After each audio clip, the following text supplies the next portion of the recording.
الحمد لله رب العالمين وصلى الله على محمد وعلى آل محمد وسلم تسليما كثيرا. عاوة تاريخ التهي بشهر ربيع الأول سديد ديدي كن يسقال بقول يسقال يصدن كهجرقة وحين شيغينا كلمة كسابسا السعادة أما الليبانتا الدنيا يا آخرة كلمة كسابسا بين إن شاء الله تعالى شيغدونا تذكر دمان وحي رادين أيان إن مركز السعادة هلان وواحد شرا وحلا يلاهدو إن لقول دريستو إلهي بينو كما قنقل ليه والشقاوة أما هوغيتانكا يقول دردا وحكسو هرشيدا برارها الليبانتا إن لهلو أي مقابل وكسو هرشيدا تذكر دمان وحي ودرادين أيان إني هلان برارها يلدنانتاس الليبانتا إني هلان باي ربان مدولي بوحو الربا إنو الليبانو وحو الربا إنو براره هلو وحو الربا إنو مركا قول دردا كباقصدو إنو لباتا كباقصدو إنو درحا maxaa lagu helayaa haddaba liibaanta iyo baraaraha lagu helayaa liibaanta iyo baraaraha markaynu ka hadlayno kuma koobna aakhiro oo keliya kuma koobna fi aakhiraba waa soo gelaysaa in baraaraha iyo ladnaanta iyo liibaanta la helo waa soo gelaysaa waxaana markaa lagu helayaa diinta ayaa lagu helayaa oo iimaanka iyo camalka wanaagsan ayaa lagu helayaa in ilaahay la rumeeyo in camal wanaagsan lala yimaado inuu ruuxu garto waxa loo abuuray jidhku waa dhici karta inuu nicmaysto ama ladnaan helo laakiin qofku jidh keliya kama koobna ee wuxuu leeyahay jidh iyo ruux buu leeyahay nafna waa leeyahay jidhna waa leeyahay labadana waxaa sii muhiimsan ruuxda jasadka ama jidhku waa dhacdaa inuu markaa raaxaysto laakiin naftii ama ruuxdii ay cadaaban tahay ama dhibaataysan tahay ruuxda iyo qalbigu hadday dhibaataysan yihiinna nicmo uma dhadhamayso wanaag iyo ladnaanna heli maayo iyadoo nicmadii adduunyo uu qofku haysto oo xoolo haysto oo magac haysto oo maamuus haysto oo madaxtinimo haysto oo ubad leeyahay oo oori leeyahay ayaa haddana waxa dhacda dadka qaarkood inay dhibaatoodaan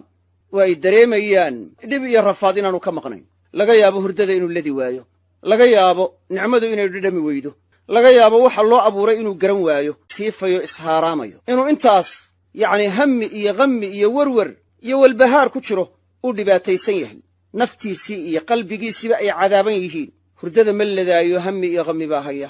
marka uu dadka la joogo waa maqan yahay hadduu hadlo wuxuu ku hadlayaa waa hadal uu nafta hiifayo uu adduunyada markaa hiifayo uu wuxuu u nool yahay aanu garanayn wax wanaagsani ka soo bixi maayaan ruuxaasi xoolo wax kastuu haystaba waa dhibaataysan yihi wixii ka weynaa xoolaha ayaana ka maqan maaha sacaadada iyo liibaantu in xoolo la helo ma aha in madaxtinimo la helo ma aha in magac la helo ma aha liibaantu in ubad iyo oori la helo ma aha liibaantu inuu jidhku nicmaysto laakiin liibaanta weyni waxay ku xidhan tahay in qalbiga iyo naftu ay raaxaysanayaan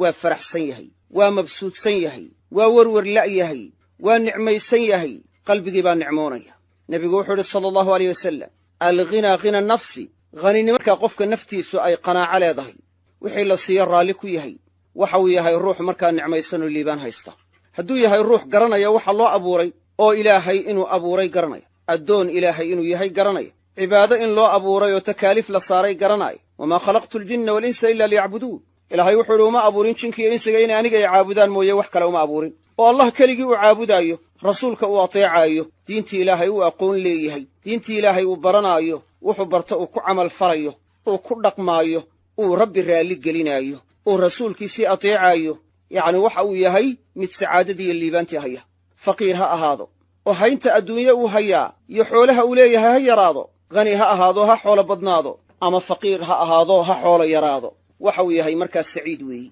liibaan buu ku sugan yahay ha ahaado markaa mid madaxtinimo haysta ama ha ahaado mid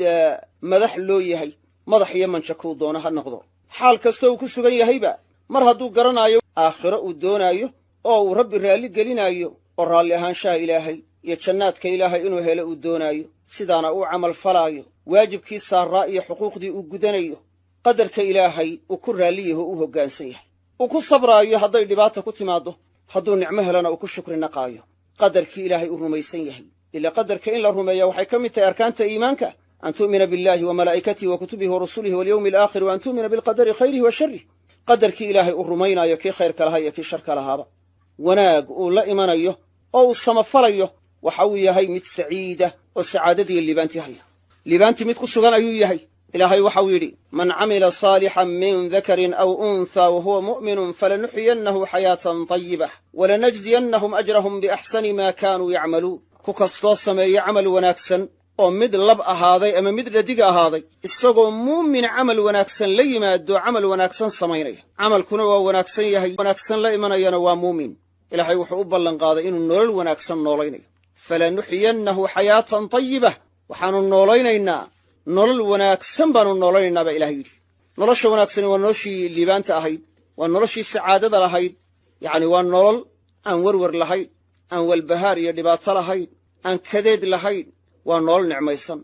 naftii markaa waxa ay tahay mid farax ku sugan mid raalli ahaansha ku sugan mid waxa weeye qadarkii ilaahay rumaysanoo hadday dhibaata haleeshay iyo hadday markaa nicma haleesho marlayba raalli ah oo nicmadii ruuxa mu'minka waa ku sabrayaa waatuu nebigu yidhi sala allahu alayh wasalam cajaban liamri lmu'min ina amrahu kullahu lahu khayr in asaabathu saraa'u shakara fakana khayran lah wa in asaabathu daraa'u sabra fakana khayran lah walaysa dalika liaxadin la lilmu'min nebigu wuxuu yidhi sala allahu alayh wasalam qofka muuminkaa markuu ka hadlaayey nebigu sala allahu alayh wasalam waxau yidhi waxaad la yaabtaan muuminka arrinkiisa la yaabayaa waa maxay in asaabathu saraa'u shakar hadday nicma haleesho waa shukri naqaya oo shukrinaqa uu shukri naqay waxay u noqonaysaa khayr hadday dhibaata haleeshana waa sabraya sabirkaa uu sabrayna waxay u noqonaysaa khayr taasina inuu mar walba xaal walba raalli yahay oo uu marna shukri naqaayo marna sabraayo muuminka mooye cid kale uma sugnaan walaysa dalika liaxadin laa lilmu'min muuminka qura ayay u sugnaatay marka waa nolol wanaagsan kii gaalka ahaa ama munaafiqa ahaa qadarka ilaahay ma rumaysna yacni qalbigiisu waa werwerayaa adduunyadii wuxuu ku sugan yahay nolol cidhiidhi ah wuxuu ku sugan yahay dhibaato wuxuu ku sugan yahay saxariir wuxuu ku sugan yahay walbahaar yacni waa ishiifayaa waa werwerayaa yacni wax ka horreeya aakhira ma garanayo yacni waxa weeye yacni naftiisii waa ooman tahay ama jidhka hadduu doono haba markaa dhergiyo oo jidhkii haba raaxaysto ee waxay tahay qofku jidh keliya kama koobnee qaybtii kale ee markaa uu ka koobnaa waxay yihiin qaar ooman qaar waxa weeye qatan ila waxa weeye iimaanka iyo camalka saalixa baa qalbiga u quuda qalbigii arwaaxda iimaanka iyo camalka wanaagsan baa u quuda marka risiqii markaa qalbigu naftu ay heli lahayd waa ka maqan yahay marka wuxuu noqonayaa mid waxaweye nolol wanaagsan aan ku noolayn ayuu noqonayaa markaa gaalkii iyo munaafiqii ay noqonayaan hadduu markaa dhaqanka gaalada qaato ou qadarka ilaahay ku raalli noqon waayo kii markaa islaamka ahaa oo uu markaa camallada xunxun la yimaado oo waxa xun sameeyo ficilladii gaaladoo kale la yimaado wuxuu noqonayaa sacaadadii qayb ka mida ka maqan yacni walbahaarka iyo dhibaatada iyo markaa kadeedkana qadar markaa ka mida ayaa haleelaya laakiin kadeedka dhammayska tirani iyo dhibaatada iyo saxariirka yacni markaa daran ee dhammayska tirani wuxuu haleelayaa ciddii gaalowda ayuu markaa haleelaya aakhiro wuxuu ku waarayaa markaa naar abadal aabaad aanu ka baxayn baa gaalkii ku waaraya kii gaaloobo diinta markaa waxaa ka baxay amaba waxa weeye marka horeba markaa gaalka ahaayo aan islaaminba yani ayuu ku waaraya adduunyada markuu joogana waa dhibaataysan yahay waman acrada can dikrii fa ina lahu maciishatan danka wanaxshuruhu yowma alqiyaamati acma qaala rabbi lima xashartanii acma waqad kuntu basiira qaala kadalika atadka aayaatuna fanasiitaha wakadalika alyowma tunsa ilaahay wuxuu uhi waman acrada can dikrii fa ina lahu maciishatan danka ku kastoo ka jeesta markaa xuskayga yacni dikrigayga ka jeesta dikriga ilaahay waxaa soo gelaya yacni qur'aankiisii baa soo gelaya oo waa hadalkii ilaahay oo waa dikrigii ilaahay waxaa soo gelaya dikrigii addoonku ilaahay xusayey ayaa soo gelaya oo cibaadadii uu caabudayey markaa ay ka mid tahay marka kii ka jeestaa fa inna lahu maciishatan danka waxaa u sugnaatay nolol cidhiidhi ah cabdullaahi ibnu cabbaas waxaa laga soo wariyey dikriga inuu ku fasiray qur'aanka waman acrada can dikrii wa dikrullah waayo ilaahay baa sheegay ilaahay baa ku hadlay marka maadaama uu hadalkii ilaahay yahay qur'aanku waa dikrigii ilaahay marka kii qur'aanka ka jeesta waxaa u sugnaaday nolol cidhiidhi ah noloshaa cidhiidhiga waa maxay adduunyada markuu nool yahay inuu dhibaato ku nool yahay inuu werwer ku nool yahay inuu ku nool yahay hiifid uu ishiifaayo yacni werwerayo uu markaa gama'la yahay aanu markaa seexanaynin oo hadduu markaa waxaweye isidhaha jeefsama gam'ayo hadduu markaa waxaweye soo jeedo waxa weeye waa murugoonaya mar wuxuu ka murugoonayaa waxa soo socda mar wuxuu ka murugoonayaa waxa tegey mar wuxuu ka murugoonayaa markaa wixii yaray la kulma hadday dhibaato ku dhacdo haddii xanuun ku dhaco haddii musiiba ku dhacdo haddii cidi ka dhimato hadday markaa waxa weeye yacni wax ku dhacaan dhibaato uu karaahiyaysanaya waxa weeye taas waa ku weynaanaysaa cidhiidhi buu dareemaya wuxuu doonayaa marka waxa weeye wax walba siduu marka doonayo inay u dhacdo hadday u dhici weydo waa muraar dilaacaya waa sababta keensatay gaalada qaarkood inay isdilaan iyagoo wax ka maqani aynay jirin jasadkooda iyo jidhkooda oo nicmadii adduunyee muuqanaysay ee daahirka ahayd ee xagga markaa waxa weeye adduunyada ku saabsanayd iyadoo la siiyey ayay haddana yacni isdilaan markaasay waxa weeye markaa dildilo adduunyada isku cadaaba aakhirana cadaabkii baa kaga horreeya cadaab abadi ah ayaa aakhirana kaga horreeya cadaabkii qabriga iyo cadaabkii naartaee markaa aakhiro iyaguna waa ka horreeya ifkiina waa ku cadaabnaayo waa kaa isdilay markuu nool yahayna wuxuu u nool yahay ma garnay waman acrada can dikrii fa inna lahu maciishatan danka waxaa nolosha cidhiidhiga ah soo gelaysa ashyaadaas wa naxshuruhu yowma alqiyaamati acma bacdu ahlicilmi maciishatan dankan waxay geliyeen cadaabulqabriga xataa waa soo geliyeen waayo nolol barsakhiyaa jirta oo dadku intay xabaalaha ku jiraan dee ama waa loo nicmaynaya ama waa la cadaabaya cadaabulqabri wax la yidhahdaa jira wa naxshuruhu yowma alqiyaamati acma waxaanu soo saaraynaa maalinta qiyaamana isagoo indhala qaala rabbi lima xashartanii acmaa waqad kuntu basiira ilaahayow maxaad ii soo saartay buu yidhaahdaa anigoo indhala yadoo ifka markaan joogay aan indhaqabay qaala kadalika atadka aayaatunaa fanasiitaha yacnii aayaadkaygii baa kuu yimi baa ilaahay ku yidhahdaa markaasaad markaa ka tagtay aayaadkoo ku camalfali weyday oo aad aqbali weyday sidaa aayaadkii aad uga tagtay ayaa maantana cadaabka lagaga tegaya cabdullahi ibnu cabbaas wuxuu yidhi ilaahay wuxuu u damaano qaaday ciddii kitaabkiisa raacda anlaa yadilla fi dunya walaa yashqa fi alaakhira inaanu adduunyada ku lumin walaa yashqa fi alaakhira aakhirana marka aanu ku guuldarraysanoo ku hoogin ayuu ilaahay u ballan qaaday oo aayadda ka horraysu ilaahay wuxuu yidhi faima ya'tiyannakum minii hudan faman ittabaca hudaaya falaa yadillu walaa yashqa yacni hadduu idin yimaado xaggayga hanuun idinka yimaado faman ittabaca hudaaya kii raaca hanuunkayga falaa yadillu walaa yashqa yacni ma habaabayo ma lumayo adduunyada kuma lumaayo kii hanuunka raaca ee kitaabka raaca aakhirana markaa waxa mana guuldarraysanayo oo ma hoogaayo ee waa liibaanayaabaa macnuhu u dhacaya waana hanuunaya waana liibaanaya kii markaa waxa weeye raaci waayaa isagu wuxuu noqonaya yadillu wa yashqaaba macnuhu noqonaya isagu waana lumaya oo waa habaabaya waana hoogaya fa inna lahu maciishatan danka baa dabeedna la raaciyey marka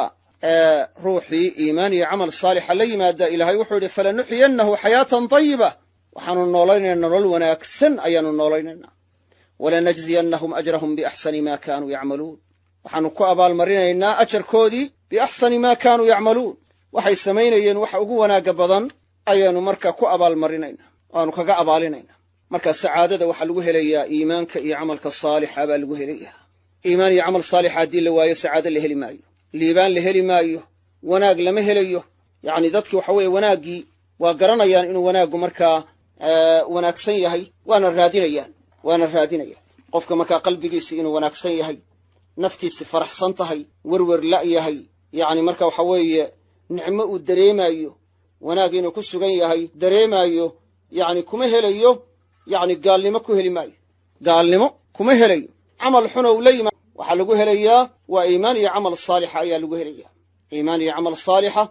ayaa lagu helaya nebigu sala allahu alayh wasalam waxa uu inoo sheegay adduunyadu siday u liidato waxaanuu yidhi xagga adduunyada markuu ka warramayey unduruu ilaa man huwa asfala minkum walaa tanduruu ilaa man huwa fawqakum fainahu ajdaru an laa tasdaruu nicmata allahi calaykum waxaa eegtaan cidda idinka hoosaysa eega wuxuu hadday adduunye ku saabsan tahay waxaa la eegaa cidda kaa liidata ayaa la eegaa xoolaha lama eego kakaa xoolaha badan xagga xoogga kakaa xoogga badan lama eego xagga caafimaadka kakaa caafimaadka badan lama eego xagga taranta kakaa taranta badan lama eego kakaa ubadka badan kakaa ooriyaha wanaagsan kakaa ooriyaha badan yacni waxa weeye kakaa quruxda badan yacni waxaa lama eego waxaa la wixii adduunye ku saabsan waxaa la eegaa cidda kaa liidata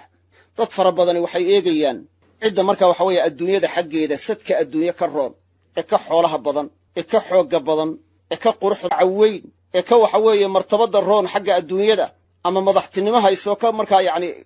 sarraysa xaggii adduunyada kaga sarraysa ama madaxtinimo haysata cidda markaa waxay ka taranta badan markaasaa lahay ciddaasaa ilaahay wax siiyey ciddaasuu ilaahay u nicmeeyey qofkaas maxaa ku dhacaya nicmadu ilaahay siiyey waa ka hanqaltaagayaa qof kale oo nicmo kale la siiyey buu u hanqaltaagayaa eegayaa maxaa dhacaysa nicmadu ilaahay siiyey inuu xaqiro qofkani oo aanu garwaaqsanin nicmadii ilaahay waajibna waxaa ku ah nicmada ilaahay inuu garwaaqsado oo uu qiro oo u ogaado inuu ilaahay u nicmeeyey nicmadaana ku shukri naqo marka waxa weeye taas inuu sameeyo ma aha wixii diin ku saabsan baa la eegaa cidda kaa sidata cidda kaa cibaadada badan cidda kaa taqwada badan cidda kaa dikriga badan cidda salaada kaaga dadaalka badan cidda waxa weeye cilmiga sharciga barashadiisa kaaga badan oo kaa badsanaysa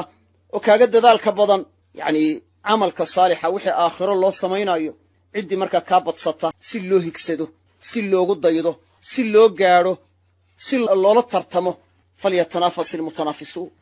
wixii markaa ku saabsan aakhiro waxaa la eegaa cidda kaa sidataa la eegaa waayo waxaa layna amray marka horeba tartankaa layna amray wasaaricuu ilaa makfiratin min rabbikum wasaabiquu yacni waxa weye waxaa layna amray kala dheeraynta tartanka in markaa khayrka loo tartamo in loo kala dheereeyo in la kala hororsado in waxa weeye markaa lagu dadaalo in mid waliba ka kala higsado inuu ka badiyo inuu doono inuu ka cibaado bato inuu ka dikri bato inuu ka alla cabsi bato falyatanafas ilmutanaafisuun khayrkii baa loo beretamayaa loo kala dheeraynayaa sidaas aawadeed wixii markaa diin ku saabsan lama eego cidda kaa liidata waxaa la eegaa cidda kaa dadaalka badan xagga tacallumka cilmiga sharciga xagga cibaadada xagga camalfalka xagga taqwada xagga dhowrsoonaanta yacni xumaanta laga dhowrsoon yahay xagga dadaal sunnaba taas waxaa looga jeedaa si uu qofku ugu daydo si uu ula beretamo laakiin wixii adduunye ku saabsan aan markaa ahayn aakhiro xaggeedii wixii loo samaynaya aan ahayn nebigu wuxuu amray sala allahu alayh wasalam sidaasi ka duwan unduruu ilaa man huwa asfala minkum waxaa eegtaan cidda idinka hoosaysa eega ha eeginka kaa taranta badan ee ka kaa taranta yar eeg hebel baa ubad badan hebel baa inama badan hebel baa markaysa markaa carruur badan yacni markaa taa ha eegin kan baa kaa carruur yar eeg kan baan waxbaba la siin eeg kan baan markaa waxbaba dhalin eeg yaa xagga xoolaha eegin ka kaa xoolaha badan kaasaa ilaahay u nicmeeyo xoolo badan siiye intaasoo guruu leeyi intaasoo gaadhuu leeyi intaasoo markaysa markaa caynkaasuu leeyi milyaaruu leeyi kadaabuu leeyi waxaad eegtaa cidda kaa liidata qaar baan markaa waxa dabba shidan qaar baan markaa waxa waxba haysan qaar baa gaajo markaysa markaa waxaan yacni ku sugan tahay oo yacni waxa laga yaabo inay waqtiyada qaarkood gaajo ku seexdaan ha eegin xagga xoogga iyo caafimaadano kaa xoogga badan waxaad eegtaa cidda kaa liidata haddaad tamar darro ka cabanayso dad baa kaasii tamar daran bal kuwa kaa jilicsan eeg haddaad caafimaad xumo ka cabanayso bal kuwa kaa caafimaadka liita eeg qaar baa laxaadala qaar baa xanuune laga caal waayo qaba qaar baa waxa weeye markaa xanuuno khatara qaba kansarra qaar baa qaba qaar baa aydhisya qaba qaar baa laxaadala qaar baa kaadida laga qaadaa ya haddaad laxaadla adahay qaar baa labala haddaad labala adahay qaar baa saddexla ya yacni waxa weeye dad fara badan ayaa marka waxa weeye xanuunadii kaa liita kuwa eeg xagga quruxda kuwa kaa quruxda badan ha eegin kuwa kaa quruxda liita eeg xagga magaca kuwa kaa sii liita eeg xagga markaa oorida ama markaa xagga markaa zawjka ninka kuwa kaa liita eeg kuwa markaa waxa kaa yacni sarreeye ha eegin hebel baa kaa oori wanaagsan ha odhan hebel baa markaa waxa weeye ooridiisu markaa kaa mutiicsan tahay ha odhan ama heblaaya ninkeedu kaa wanaagsan yahay ha odhan bal kuwa kaa liita eeg kuwa kaa liitaa waxay qabaan eeg unduruu ilaa tanduruu ilaa man huwa fawqakum yacni ha eegina cidda idinka sarraysaa nebigu yidhi sala allahu aleyh wasalam taas waxay ku saabsan tahay abwaabta adduunyada fa innahu ajdaru anlaa tasdaruu nicmata allahi calaykum taasi waxay mudan tahay inaydaan xaqirin nicmada ilaahay korkiinna ku galladaystay dadka fuqarada qaarkood waxay isleeyihiin nicmo ma haysaan ee ruuxa xoola haya ayaa markaa nicmo haya qaar fara badanoo xoolo markaa la siiyey oo meel walba xoolaha meel ay kala dhigaan waayey oo dhibaataysan baa jira oo faqiirkan waa caafimaad qabaaye yacni waxaa jira markaysa waxaa qaar xoolo fara badan la siiyey oo haddana intaasoo xanuun qaba oo caafimaadkii uu xoolahan ku cuni lahaa oo ku raaxaysan lahaa aan markaa haysan xoolihiisi caafimaad u jari maayaan marka waxa eegtaan cidda idinka liita eega ruuxii haddii musiiba ama dhibaata ku timaaddo dhibaatadii waa inuu ku sabraa waa waajib sunne maaha waa faral sabirkaa ajar buu ka helayaa oo marbaa markaa mixnada ama dhibaatadu waxay noqotaa nicmo shaykhulislaam ibnu taymiya wuxuu yidhahdaa almasaa'ibu nicmo osay nicmo u tahay musiibadii waa mukafira lidunuub dembiyadii bay daadinaysaa masaxaysaa dembigii baa markaa ka daadanaya musiibadii baa ruuxii muuminkaa ku sabrayaa ajra asaabiriin baa laga ajar siinaya innamaa yuwaffa asaabiruuna ajrahum bigayri xisaab waxaa loo wafaynayaa loo dhammaystirayaa kuwa sabraya ajarkooda xisaab la'aan ayaa loogu wafaynaya aakhire markuu tago darajo sarraysuu sabirkii ku gaadhayaa darajo sarrayse ayuu ku gaadhaya waata axaadiista qaarkood ay ku soo aroortay dadkii adduunyada caafiyada iyo ladnaanta ku sugnaa caafimaadka aan ahlulmasaa'ibka ahayn aakhiro waxay jeclaystaan oo tamaniyaan markay adduunyada joogeen jirkooda in la googoyn lahaa markay arkaan dadkii dhibaataysnaa ee asxaabul balaa ahaa ajarka weyn ee la siiyey ee dhibaatooyinka ku sabra loo jeedaa marka almasaa'ibu nicma masaa'ibta laftoodii baa nicmo ah oo dadka qaarkood musiibadu way dhacdaa inay markaa ku noqoto musiibo oo niqmo ku noqoto laakiin waa maxay waa ruuxin oo musiibadii ku sabri waaya laakiin hadduu musiibadii ku sabro oo uu aqoonsado marka waxa weeye in qadar ilaahay ay ku dhacday waajibkii sabirkana la yimaado tadarrucii iyo ilaah barigii yacni uu la yimaado waxay u noqonaysaa nicma nin dhakhtara ayaa mar ii warramay waxaa lay keenay buuhi nin xanuunsanaya ninkaa xanuunsanaya walaalkii baa waday buuhi ninkii baan baadhnay markaan baadhnay ayaa waxaanu ka hellay buu yidhi xanuunkii khatarta ahaa ee aidiska ayaanu ka hellay nacuudu billahi min dalik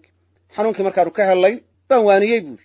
markaasaan ku idhi dhammaanteen waa wada dhimanaynaa ruux xanuunsanaya iyo ruuxaan xanuunsanaya mid wali waa dhimanaya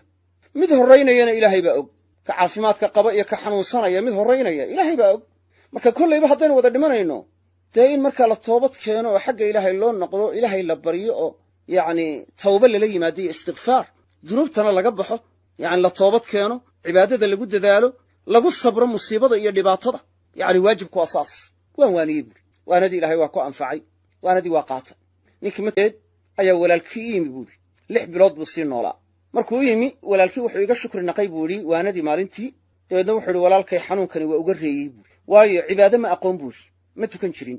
hadallada kufriga gaalnimada ah ee cayda ana ee gaalnimada ana waa ku hadli jiray maalintii markii aadna waanisay laga bilaabo wixii uu ka baxay cibaadadii iyo salaadii buu bilaabay muddadii sidii buu u tukan jiray buuri wixiina waa ka toobad keenay markii dambena isagoo masjidka ku jira oo salaadii maghrib tukaday tii cishana sugaya baa geeridu u timiye masjidka gudihiisa ku dhintay maghribkii waa tukaday masjidku ku tukaday buuri cishihiina waa sugayey halkaasay naftu kaga baxay buuri marka walaalkay xanuunka uu warreeyey buuri marka sheekhulislaam ibnu taymiya waxau yidhi almasaa'ibu nicma macnaha uga jeedaana waa saas waa waxay sababayso iyo waxay xambaarsan tahay iyo qofku musiibadii markaa inuu rumaysan yahay qadarka ilaahay sida xadiiskii horeba aynu ku aragnay wa in asaabathu daraa'u sabra fa kaana khayran lah waxyaalaha qofka aadka u anfacaya waxaa ka mid a ee nolosha wanaagsan uu ku gaadhaayo ilaahay baryadiisa sallam duca caama ayuu ku ducaysan jiray allahuma aslix lii diinii alladii huwa cismatu amrii wa aslix lii dunyaaya alatii fiiha macaashii wa aslix lii aakhiratii allatii ilayha macaadii nabigu sala allahu aleyh wasalam wuxuu ilaahay ka baryey in ilaahay diinta u hagaajiyo oo adduunyada u hagaajiyo oo aakhirada u hagaajiyo hadduu ilaahay mid walba u hagaajiyana ruuxii wax ka xumaanaya ma jiro marka ducada uu nebigu ku ducaysan jiray ruux waa inuu ku ducaystaa oo uu yidhahdaa marka waxa weeye ilaahow aakhiradan u noqonayno noo hagaaji adduunyadanu ku dhex nool lahay markaa waxaanu ku nool lahay ku sugan yihiin noo hagaaji oo noo islaaxi diintayada noo islaaxi oo bimacnaa qaar diintii si wanaagsan u haysta naga yeel wajcal ilxayaata ziyaadatan lii fii kulli khayr wajcal ilmowta raaxatan lii min kulli shar ilaahow noloshana waxaad iga yeeshaa mid dheeraad ii ah oo khayr yacni markaa ii kordhinaysa geeriduna mid raaxo shar oo dhan iga yeel waa barye ilaahay la baryaayo ilaahayna wax walba isaga haya adduunyada iyo aakhiraba isagay u sugnaatay waanu ina amray baryadiis wa qaala rabbukum udcuunii astajib lakum ina sayadkhuluuna jahannama daakhiriin baryada ilaahay la baryaayo ilaahay waa ina amray ruuxa markaa ilaahay baryana ilaahay waa ka raali noqonaya man lam yas'al illaha yaqdab calayh sida nebiga laga soo wariyey sala allahu aleyh wasalam in nebigu yidhi kan ilaahay waxba su'aalan ilaahay waa u cadhoodaa marka allah waa in la baryaa waana in marka waxa weeye camalka lagu dadaalaa in khayrka aan dib loo dhigin ee khayrka la sameeyo laa tusawif camal alkhayri ilaa hadin waa in markaa ruuxu markaa saacadda iyo wakhtiga uu joogo uu ku dadaalaa oo aanu ka fekerin mustaqbalka dambe ee soo socda wixii tegeyna aanu isku taxallujin wixii tegey hadday ahaayeen dunuub waa inuu ka toobad keenaa toobad ku beddelaa laakiin waxa weeye isku ciilkaambi uu isku ciilkaambiyayo maxaad waxaa u samayn weyday wakhtigii tegey ama uu ku naalloodo oo uu ku fekero wakhtiga soo socdaad waxaa samayn doontaa labada midna dan uma aha waxa u dana markaysaa waxaan wakhtiga uu joogo inuu ka faa'iidaysto oo khayrka adduunya iyo khayrka aakhiraba wax ka anfacaya uu kaga faa'iidaysto maa madaa faata waalmu'ammalu haybun walaka asaacatu alatii anta fiiha wixii tegey yacni socdaana waa mid haybo inaad gaadhi doontiyo in kale ma ogid walaka asaacatu alatii anta fiiha waxaa kuu sugnaatay saacadda marka aad ku sugan tahay dad fara badani waxay ku sugan yihiin khayaal ay ku fekerayaan waxa soo socda ku fekerayaan ay dayaceenna wakhtigay gudihiisa joogaanna ay dayaceen ama ay tamaniyayaan oo isleeyihiin dhallinyarnimadaadii maxaad waxaa u samayn weyday maxaad waxaa u samayn weyday maxaad waxaa u samayn weyday wakhtiga markaa uu joogana aanu ka faa'iidaysanayn marka waxa weeye hammi iyo werwer inuu isku abuuro ma aha waa inu adduunyadu waxa weeye waa wakhti kooban cimrigeedu waa kooban yahay saacaddu waa xadidan tahay inuu markaa waxa weeye wax wanaagsan ku beero oo kaga faa'iidaysto waa inuu isku taxallujiyaa waana inuu naftiisa u raaxeeyaa waa inuu markaa hammi iyo ghammi aanu isku dilin iyo inuu naftiisa hiifaayo iyo inuu naftiisa dhibaataynaayo yacni waxa weye noloshana waa inuu u eegaa wax wanaagsan markaa inay tahay ayuha almushtaki wamaa bika daa'un yacni waxa uu yidhi kaagan cabanayow ee aan xanuun ku sugnaynow kun jamiilan tara alwujuuda jamiila waxaad noqotaa mid wanaagsan wakhtigoo dhanba wuxuu noqonayaa wax waliba wax ruuxu la macaamilayo waa inuu kula macaamilaa inuu hadal wanaagsan ku yidhaahdo taana sharcigu waa inoo sheegaya wa qul licibaadii yaquulu alatii hiya axsan waxaad ku tidhahdaa addoommadayda ha yidhaahdaan marka hadalka wanaagsan nebiguna muxuu yidhi sala allahu aleyh wasalam ittaqi illaha xaysumaa kunta wa khaaliqi innaasa bikhuluqin xasan yacni ilaahay ka baq meel kastaad ku sugan tahayba buqcad kastood ku sugan tahay rabbay u sugnaatay ilaahay baa iska leh mulkigii ilaahay ka bixi maysid risiqii ilaahay baad cunaysaa meel kastaad joogtaba ilaahay waa ku taalacanaya waa ku arkayaa marka meel kastaad ku sugan tahayba ilaahay ka baq berri iyo bad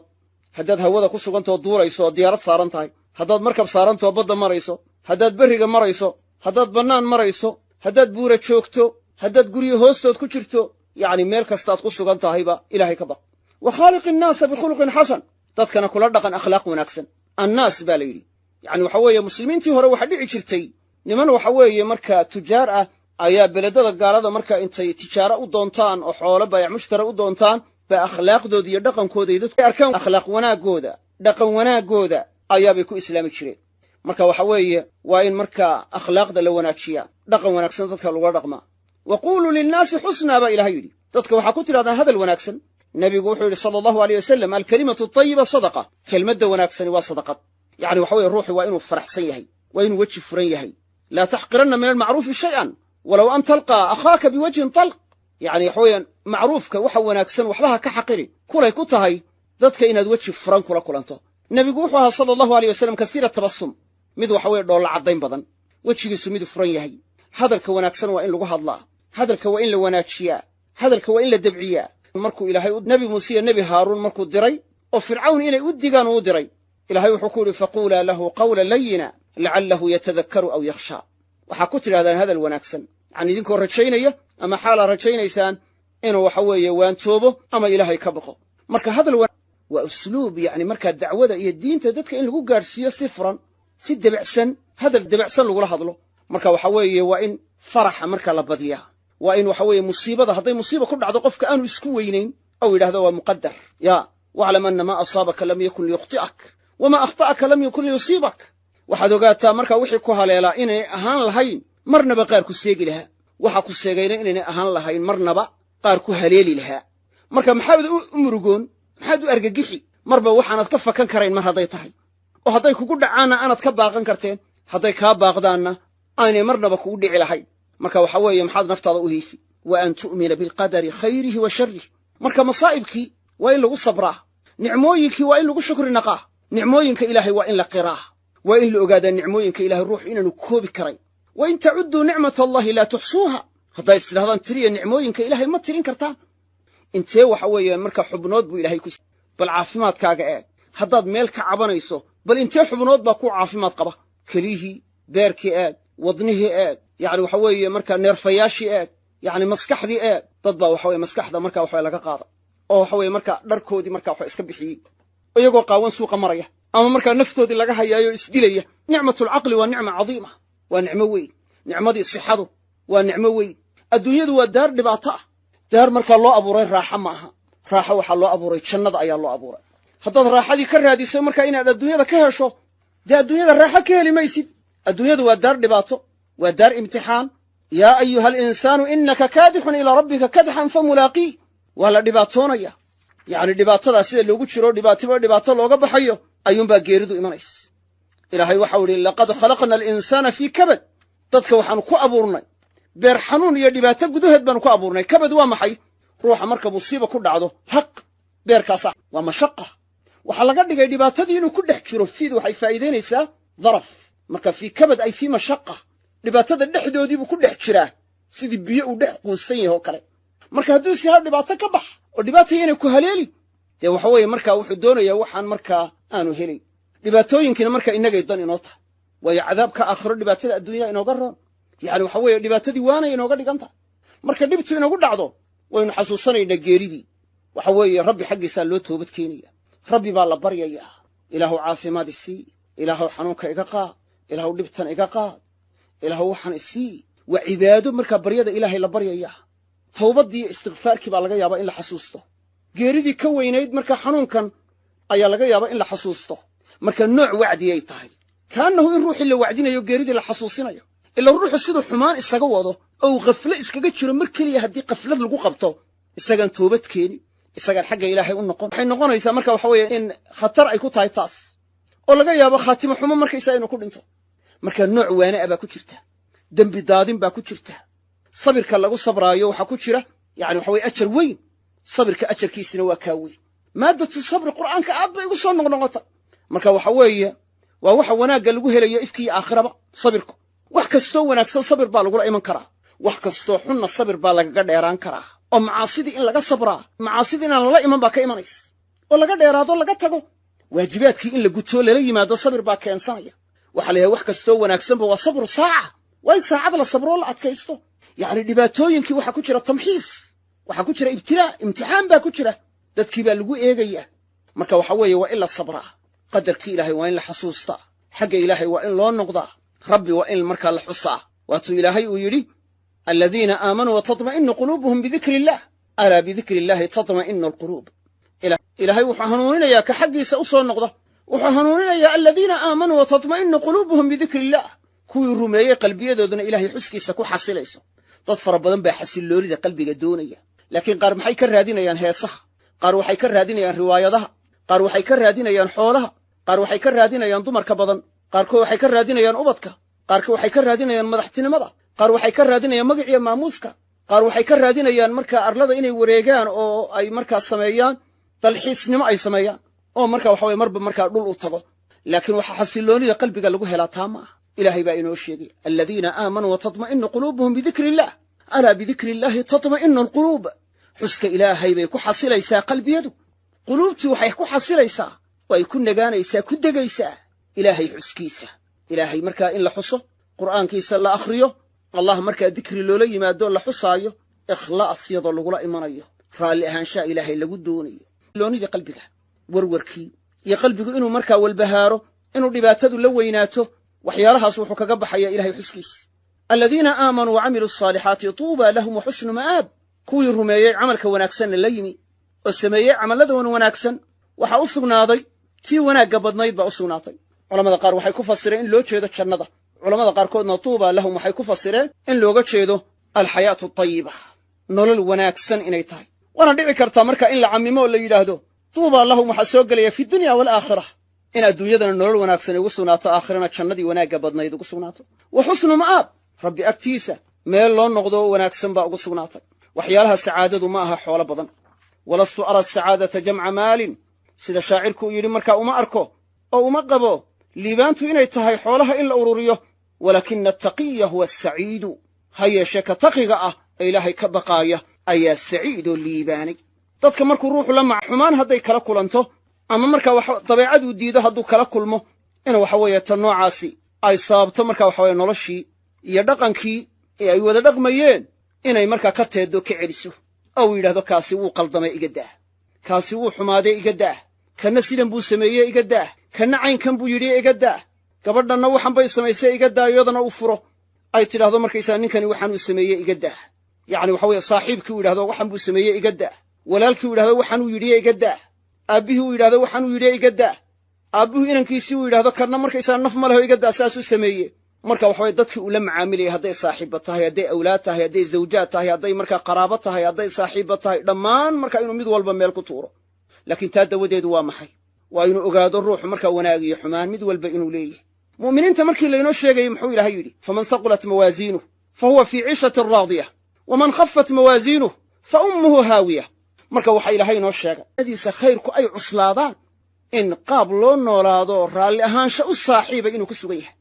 lama oran ka wada khayr noqday ka wada wanaag noqday ruux muriya gacani ma jiro oo marka dadkeena kamid ah anbiyadu iyagu waa gaar anbiyadu macsuumiin weeyeen oo ilaahay baa dhowraye dadka kale waana gafayaan waana qaldamayaan khalad iyo sax mid walba waaleeyay marka waxa laga eegayaa hadii wanaagoodu bato oo xumaantooda ka bato dee wuxuu noqonayaa ruux wanaagsan marka waxa weeye ilaahayna raali buu ka noqonayaa muuminiintiina waxa saaran inay ka raali noqdaan miisaankay ku eegayaan waa kaas faman saqulat mawaasiinuh fahuwa fii ciishatin raadiya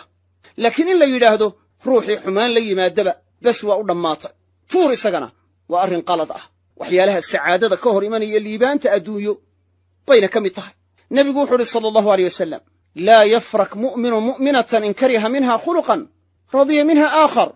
yaanu u nicin nin muumini gabadh muuminada qalad uu ku arkay yaanu u nicin in kariha minha khuluqan hadduu dabeecad ku naco radiya minha aakhara wuxuu kaga raalli noqonayaa dabeecad kale maxaa markaa looga baahan yahay inuu eego yacni waxa uu ku wanaagsan yahay inuu eego aanu ka eegin dariishadda ama daaqadda xun keliya inuu ka eegin ee uu ka eego xagga wanaagsanna uu eego yacni waajibku waa saas gabadhina waa saas si la eeg waa in marka waxa ninkii ay ka eegtaa xagga xumaantoo keliya waa inaynay ka eegin taana u nicin ee ay ka eegtaa xagga wanaaggana aabbuhu ilmihii waxa weeye waa inaanu ka eegin xagga xun xagga wanaagsanna waa inuu ka eegaa aabbuhu yacni waxa weye waa inaanu ka eegin inantii markaa xagga xun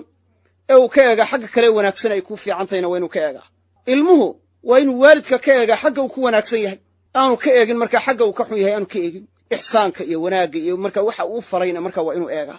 waa inuu markaa qalad uu ku sameeyey bes markaysa waa inaanu milicsan saaxiibku saaxiibka kale waa inaanu ka eegin markaa wax xun shay qaladoo marku sameeyey marka aanu ka eegin wanaagga kale waa inuu markaa eegaa sidaa markaa xadiiskaasiba uu sheegaya laa yafrak mu'minu mu'minatan waxa weeye waa qaacidada dadku ku macaamilayaan ay ku wada dhaqmayaan ciddii markaa waxawe xidhiidh leh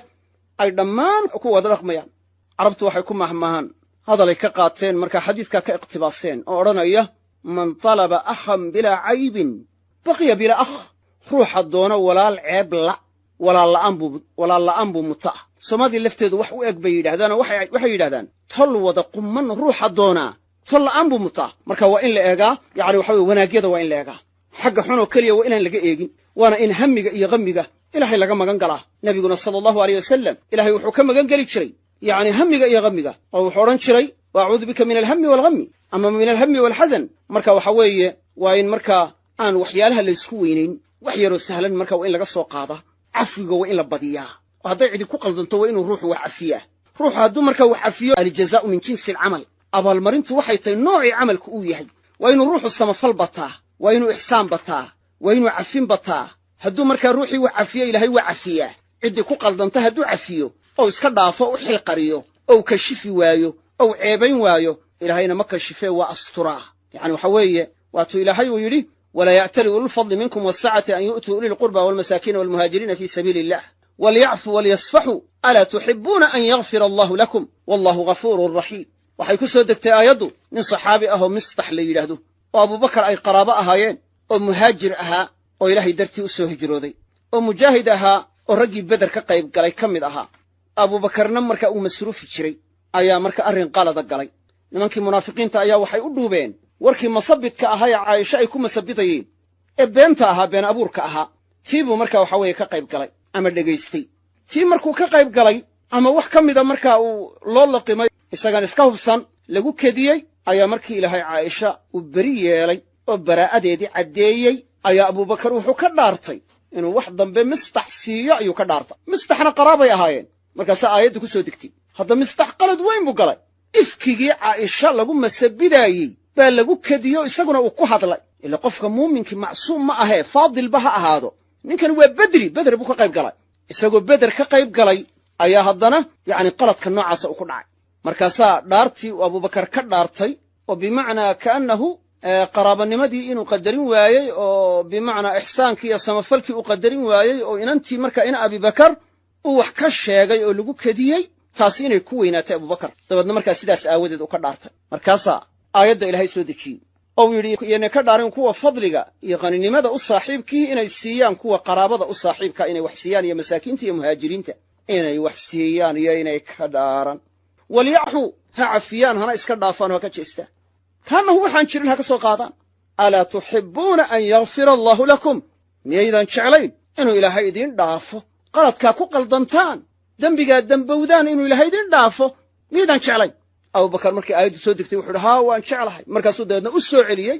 wuxuu siin jiray dhaartiisiina ka kafaara guday markaasuu u soo celiyey wuxuu siin jiray ayuu markaa u soo celiyey waxaa laga qaadanaya man cafaa cafa allaahu canhu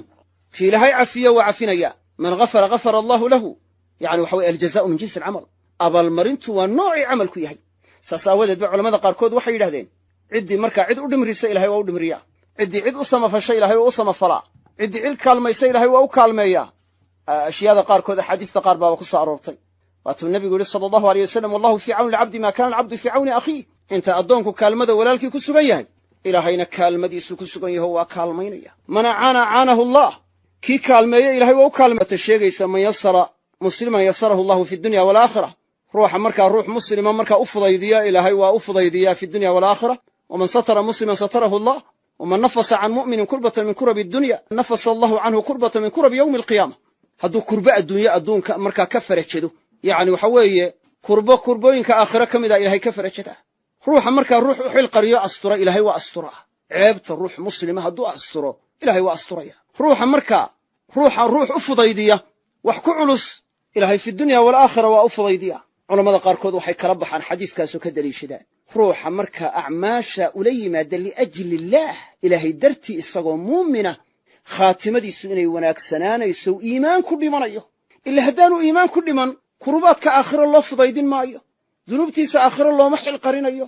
looma asturaayo yacni kurbooyinka lagama faydayo marka waxaa laga qaadanayaa bay culammada qaarkood yidhaahdeen in waxa weeye ruuxa khaatisa hadduu camalka ilaahay dartii ula yimaado ruuxu waa inuu ogaadaa markaa cimriga adduunyadu inuu kooban yahay inuu kollayba goray noqoto oo markaysa markaa u dhimanayo wuxuu markaa rabbi la hortegaayo waa inuu diyaarsadaa towbaddiiyo istikfaarka iyo dikriga waa inuu ku dadaalaa gaaladu waxay markaa waxa weeyaan isu deldelayaan waa maxay qaar baa xoolo badan iyagoo xoolihii wax walba haysta ayay haddana isdeldelaan way isdilaan sunbay cabbaan yacni waxa way isgubaan siyaalo badan oo kala duwan bay isu dilaan ilaa buugaag ay ka qoreen ay kaga hadlayaan sida laysu dilo ama sida ugu fudud ee laysu dilaayo kullu daalika maxay tahay yacni waxa weye naftiibaa ha qabla qalbigiibaa ooman jidhku haba nicmaystee laakiin waxa markaa uu tabayo daraaddeede ka maqan ee la ooman yahay sirtii nolosha uu garan waayey aawadeed buu isu dilayaa waxaa ka maqan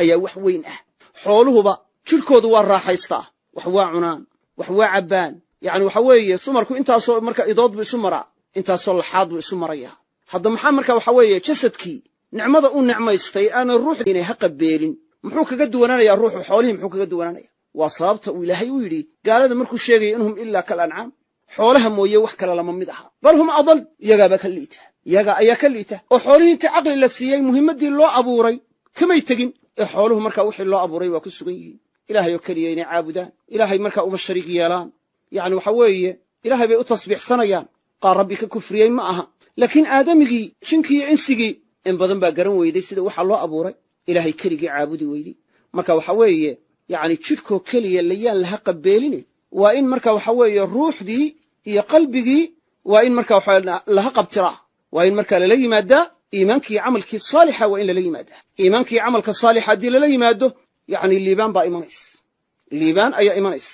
taas yadaa waa in lagu dadaalaa waana in marka shareecadii loo aqoon yeeshaa la bartaa la faraxsanaadaa yacni waxa weeye waxyaalaha shidooyinka adduunyo markaa aan layskuday kugu timaado oo markaysaa qaraabadaada xataa cidi dhimato waxaad ogaataa markaysaga nebiyadiiba inay dhinteen isku sabirsii yacni waalidadeennii hore meeye yacni waxa weye haddii aabbaha iyo hooyadaa nool yihiin awoowayaashaa meeye ayoyinkaa meeye yacni nebiyadii markaa meeye nebigu wuxu uhi sala allahu alay wasalam liyucazi almuslimuuna masaa'ibahum almusiibata bi ha isku sabirsiiyaan markaa muslimiintu masaa'ibta iyaga ku dhacaysa musiibada aniga igu imanaysa bimacnaa waxa weye nebi maxamed oo dhimay dheh maxaad isugu shidayn yacni waxa weeye ruux markaan aad u jeclaabaa dhintayoo dabeed marka waxa weeye markaa magam oo hurda iguma soo dhacdo dee sax ma aha maxayna kugu soo dhacay ogow inaad adiguba dhimanayso waddaa la hayaa dheh yacni ilaahay dembi dhaaf uga bari waa la murugoonayaa laakiin sabir yacni waxaad u baroorataa meesha ma taal waxaad isu hiiftaa meesha ma taal waxaad isu cuntaa meesha ma taal waxaad marada u jexjeexdaa meesha ma taal waxaad la qaylisaa hoogayay ba'ayay u tidhaahdaa meesha ma taal maxaad marka waxa la musannaabi maxaad la qaylin maxaad la cabaadi waxaad ogaataa dadku markaysa markaa inay wada dhibaatoonayaan inay wada in takunuu ta'lamuuna fa innahum ya'lamuuna kama ta'lamuun wa tarjuuna min allahi maa laa yarjuun muslimiintii baa markaysa waxaan yacni waa nala dhibaateeyo gaalaana dhibaataysay gaaladu iyagu baa dhibaatoonaya marka waa in la sabraa isbiruu wasaabiruu waraabituu yacni sabirkaa layna amray wixii waajibee la kari karayana in lala yimaadaa layna amray jihaadkana marka awood loo leeyahay in lala yimaado gaalada lala jihaado la iska celiyaa layna amray marka wixii aynu kari karayno inaynu la nimaadno weeye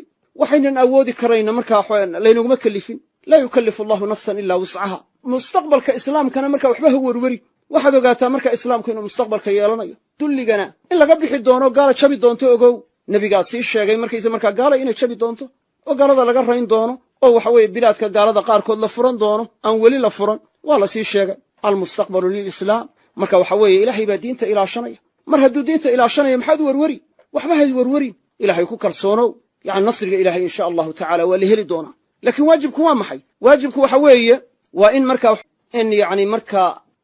nasrigu markaa la heli doono laakiin dariiqa lagu helaya ay tahay kitaabkii in loo noqdo kitaabkii sunnadii idaa tabaayactum bilciina wa akhadtum adnaaba albaqar radiitum bizarci wa taraktum aljihaada fii sabiili illah sallata allahu calaykum dullan laa yanzichu minkum xataa tarjicuu ilaa diinikum laakiin diinta marka loo noqo nasrigii waa la helaya in tansuru allaha yansurkum wa yusabbit aqdaamakum marka wax loo werweraa meesha ma taal yacni waxa weeye waa in la sabraa waa in la adkaystaa dadka qaarkood musiiba markay ku timaado waxaa laga yaabaa sida marka waxa weeye dumarku u barooranayaan oo kale inuu baroorto ama si ku dhow oo yidhahdo markaysa markaa ba'nayay gaala markaysa waxaana jebisey waxaana nugu dhacayay yacni masaa'ibka marka in la sabraa ina saaran yacni marka in la baroortaa meesha ma taal waajibkana wixii la kari karayaa ina saaran waxaan la kari karayna laynuguma kellifin waxaad ogaataa nebiyadii qaarkood in la dilay laakiin waxa weeye qofka marka haddii shaytaanul insi ka qaalib noqdo laakiin marka diintiisii u ilaashan tahay waxba ma noqon kala dilayna shahiid buu noqonayaa jannadu gelaya laakiin musiibada weyni waa maxay shaytaanul jinni inuu ka qaalib noqdo kaxaysto oo duufsado oo waddadiisa ku rido oo u gaalaysiiyo ta darani waa taas weeyi waayo khasaarihii markaa dhammayska tiraaya kaamilkaabaa ruuxa ku dhacaya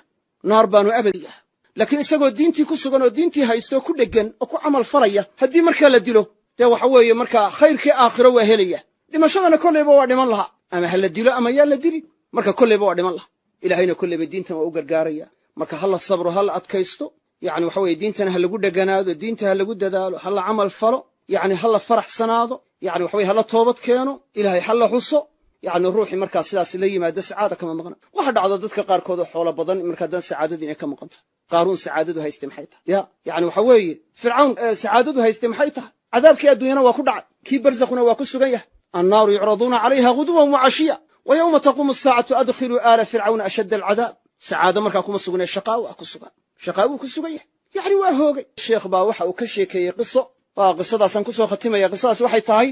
nin taajira ayaa waxaan doonnay inaan markaa shay khayra inaan u bandhigno oon idhaahno mashruuca noocaasa qabo oo samee mashruucii markaannu u bandhignay ayuu dhammaan wuxuu markaa mashruucii waa sidii buu ku bixiyey markaa isnidhi ka taga ayuu yidhi markaa waxaan idin weydiinayaa arrin mushkila ay haysato mushkiladaas waxay tahay habeenkii laba indhood isuma keeno waa nin aad u xoolo badan aad iyo aad buu u xoolo badanyay ninkaas habeenkii ma gam'a buu yidhi sidaan u soo jeedo ayaa mu'adinku salaadda subax addimaa buu yidhi markaasaan ku yidhi maxaa kugu sugan miyaad xanuunsanaysaa markaasuu yidhi maya maxaa haddaa kugu sugan markaasuu xoolo badan baan leeyahay xoolahaygi waa mashriqii maqribka kala dhaco habeenoo dhan xoolihii baan ka fikerayaa buu yidhi xoolihii ayaan ka fikerayaa markaan mid ka baxaba mid kale warba ama soo dhacaya ama wax la mida kaasa saasa ama halkaasaa caynkaasa markaasaan ku yidhi adaa iscadaabay xoolahaga ilaahay tala saaro ilaahay u dhiibo ilaahay u tala saaro adiguna markaa waxaa raaxadaada markaa iskaga sugnow maxaa ka baxa markaa dadka qaarkood oo xoolo badan baa waxa dhacda haddana inay rafaadsan yihiin oo dhibaatoonayaan marka waxa weeye waxaa la helayaa sacaadada waxaa laga helayaa iimaanka iyo camalka saalixa baa laga helaya taa macnaheeduna ma aha haddii ruuxu xoolo leeyahay sacaada markaa iimaanka iyo camalkii saalixa la yimaado xoolahana dariiqii sharcigaha u maro ilaahayna u tala saarto yacni waxa weeye xaalka noocaasa dee sacaadadii xooluhu ka kaxayn maayaan laakiin asal waxa u abaynu u jeednaa sacaadada iimaanka iyo camalka saalixa hadduu markaa xoolahana dariiqii sharcigaha u maro ilaahayna u tala saarto waa xuquuqdii sharcigana ka guto waa nicma almaalu saalix lirajuli saalix yacni waxa wanaagsanaaday xoolo wanaagsan oo nin wanaagsan markaa u sugnaaday wallahu aclam waxaan aad uga mahad celinaynaa sheekh cabdikariim xasan xoosh kelmaddan qiimaha badan noo soo jeediyey waanada iyo wacdiga ah iyo tusmada iyo tacliimka intaba ilaahay subxaana wa tacaala waxaan weydiisanayna amaalmarin ka siiyo innagana ilaahay nagu anfaco jazaaka allahu khayran sheekh cabdikariim su-aalaha rabna inaan kusoo bandhigno laakiin waa iska daynay waqtiga daraaddi baaraka allahu fiikum waxay ku jiraan rajaynaya insha allah darsigay ku dhex jireen jawaabuhu baaraka allahu fiikum sheekh cabdikariim akramakum allah sheekh asalaamu calaykum waraxmatullahi wabarakaatu وعليكم السلام ورحمة الله وبركاته أيها الإخوة والأخوات انتين كل من محاضرة علمية ذو سيدان وكلا وحيدي كجتنا بحفظ الله تعالى ورعايته مع تحيات إخوانكم في منهج أونلاين وآخر دعوانا أن الحمد لله رب العالمين وصلى الله وسلم على نبينا محمد.